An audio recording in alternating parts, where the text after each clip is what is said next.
اللہ۔ اب میں ان کے بعد درخواست کرتا ہوں حضرت مولانا مفتی رسالت حسین صاحب، جو مفتی صاحب کے چھوٹے بھائی ہیں،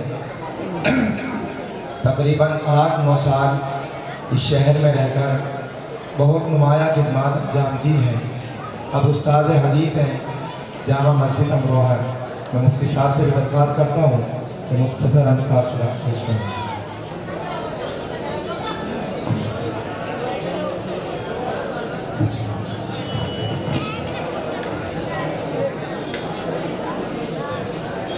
السلام علیکم ورحمۃ اللہ وبرکاتہ۔ نحمدہ ونصلی علی رسولہ الکریم، اما بعد۔ بزرگوں اور دینی بھائیوں، صحیح بات تو یہ ہے کہ برادر محترم حضرت مولانا مفتی رفاقت حسین صاحب دامت برکاتہ العالیہ نے جو گفتگو ہم سب کے سامنے فرمائی ہے، ظاہر ہے ہم سب کے جذبات وہی ہیں اور ہم سب کے احساسات وہی ہیں۔ میں نے اس شہر میں تقریباً 9 سال رہ کر دین کی خدمت کے حوالے سے وقت گزارا ہے۔ مفتی ارشد صاحب دامت برکاتہم العالیہ کے جذبات کو دارالعلوم دیوبند کے پلیٹ فارم سے دیکھتا ہوا یہاں تک آ گیا ہوں۔ پروگرام کا ایک حصہ تھا آواز کا سکا، آواز کا سکا، پروگرام کا ایک حصہ تھا آواز کا سکا۔ جب حضرت مفتی صاحب یہاں آئے تھے، تقریباً 6 سال ہو گئے مجھے، 7 سال تعلم سے پڑھ کر اس مدرسے کو آ کر سنبھالا تھا، اس کے نظام کو، تو یہ آواز مفتی صاحب کی ایک نامانوس، غیر مانوس آواز، شہر اس سے واقف نہیں تھا، لیکن دارالعلوم دیوبند میں ہم نے ان کی کڑھن دیکھی تھی، ان کی محنت دیکھی تھی۔ غالباً چہارم سے لے کر جب تک دارالعلوم میں رہے، میری یاد ہے پہلے سے کبھی ان کی کوئی غیر حاضری نہیں، سبق پابندی کے ساتھ اسباق میں حاضر رہتے تھے۔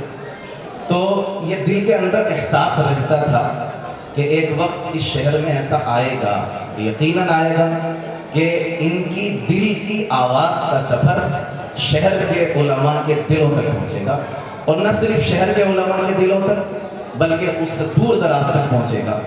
آج وہ وقت ہمارے سامنے ہے، ہم اپنی نگاہوں سے دیکھ رہے ہیں، اپنے کانوں سے سن رہے ہیں کہ ان کے دل کی جو آواز ہوتی ہے اور وہ آواز نکل کر شہر کے علماء تک پہنچتی ہے، ان کے کانوں تک پہنچتی ہے، تو شہر کے علماء دوڑے چلے آتے ہیں۔ آپ دیکھیے، اندازہ لگائیے اس پروگرام کی کیفیت کو دیکھیے، اس میں ہم کیا تاثر پیش کریں۔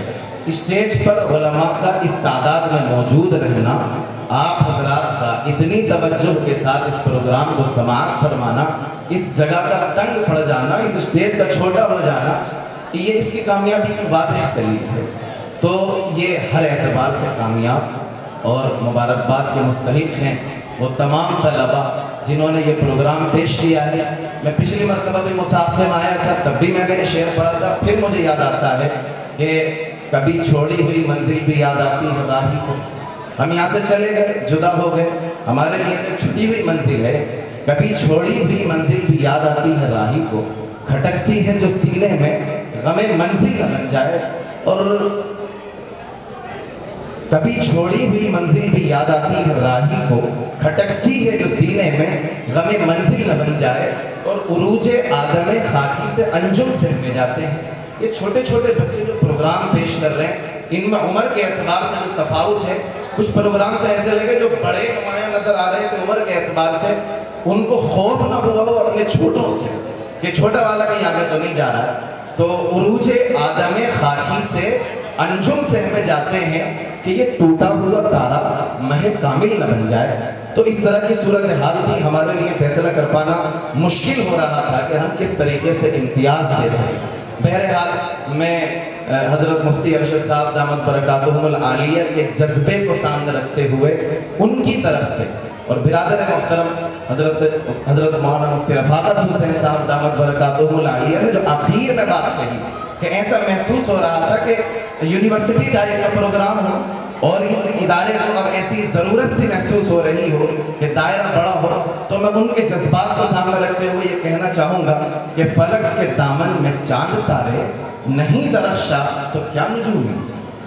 یعنی اگر ابھی دائرہ چھوٹا ہے، بظاہر ایسا لگتا ہے کہ جو وسعتیں چاہیے، جو دائرہ چاہیے نہیں مل پا رہا ہے، فلک کے دامن کو جن چاند تاروں کی، جن وسعتوں کی اور جس دائرے کی ضرورت ہے، اگر ابھی وہ نہیں بھی ہے تو کیا ہے؟ فلک کے دامن پہ چاند تارے نہیں درخشاں تو کیا نجومی، ہزاروں ارماں کا خون دے کر میں شب کو رنگی بنا رہا ہوں.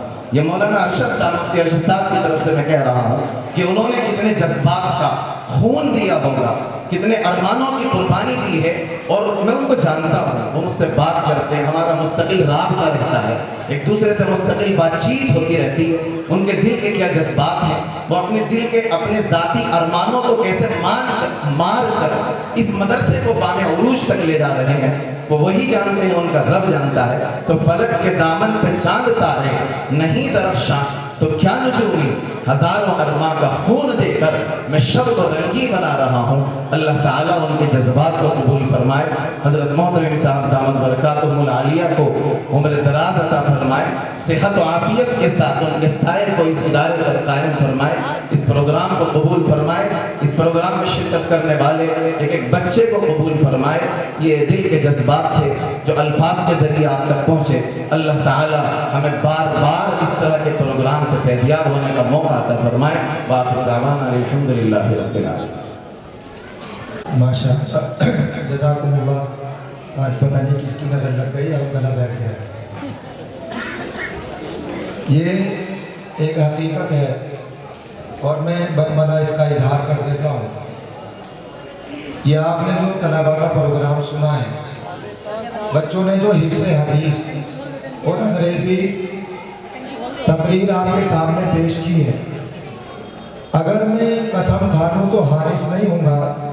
یہ 1 یا 1.5 مہینے کی بھی محنت نہیں ہے اور میری محنت نہیں ہے، یہ ماسٹر نیاز صاحب کا حصہ ہوا. ہم لوگ چونکہ حالات پر نظر رکھتے ہیں، ہم وقت کے تقاضوں کو سمجھنے کی کوشش کرتے ہیں. اس وقت مدارس ان حالات سے گزر رہے ہیں. اگر مدارس اور اہل مدارس اور ذمہ داران مدارس اگر یہ بات نہیں سمجھے کہ جس طرح ان کے لیے دینی تعلیم لازمی اور ضروری ہے، آج کے ان حالات میں عصری تعلیم بھی اسی طرح لازم اور ضروری ہے. ہم نے ان کا انتخاب کیا، صرف اکیلے تنہے تنہا انہی کی محنت ہے. ہم نے کتاب لا کر دے دی. ہمارے ذہن میں ایک بات آئی، ہم لوگ دیوبند گئے، حضرت مولانا مفتی نوشاد جوبی صاحب تشریف فرما ہے. یہ جو حفظ حدیث والی کتاب ہے وہ حضرت اور مفتی امانت علی صاحب دونوں کی مشترکہ مرتب کرتا ہے. میں گیا، میں نے دیکھا، میرے دل کے اندر داعیہ پیدا ہوا کہ ہم بچوں کو یاد کرا کر اس کا مسابقہ کرا سکتے ہیں، اور ہم نے اس کا مسابقہ کرایا اور بچوں نے آپ کے سامنے وہ پروگرام پیش کیا. دعا کریں. اور ایک بات، یہ پروگرام کوئی وقتی پروگرام نہیں ہے، یہ تیاری کوئی وقتی تیاری نہیں ہے. ہمارا پورے سال کا معمول ہے، ہمارا پورے سال کا یہ نظام الاوقات ہے. ہم بغیر کسی رکاوٹ کے، ہم بغیر کسی تعلیمی رکاوٹ اور حرج کے اپنا سفر جاری رکھے ہوئے ہیں.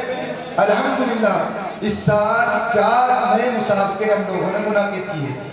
مسابقہ عربی خطابت، مسابقہ حفظ الحدیث، اسلامی عقائد اور مسابقہ کتابت، مسابقہ اردو.